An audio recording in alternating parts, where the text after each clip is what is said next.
Got a great app idea, but don't know how to code? Well, there's a whole new way to build. Not long ago, building AI felt like a constant struggle, a frustrating cycle of things just not working. You were dealing with buggy code and models that would just forget what you were doing. Sound familiar?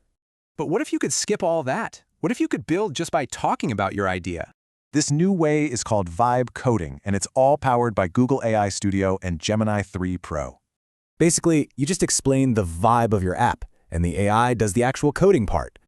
The biggest shift? We're going from fighting with code to just describing our goal in plain English.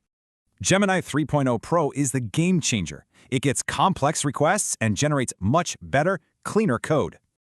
So how does it actually work? It's really just a simple 3-step process. Let's break it down.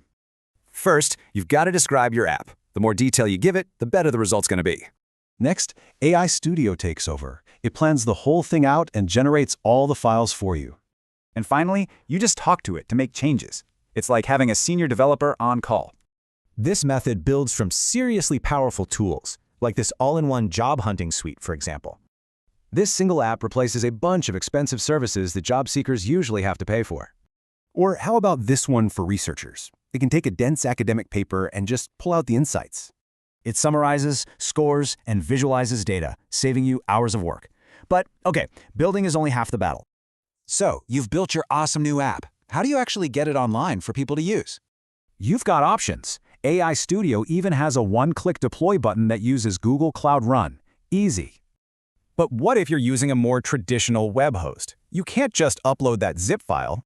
It's pretty straightforward. You'll use a standard tool called Node.js to package the app up for hosting. And this really says it all, doesn't it? Small teams and even individuals can now build serious apps. Seriously, the wall between having an idea and a finished product has basically crumbled. It's a new era. So, you've seen what this tech can do. The only question left is, what are you going to build first?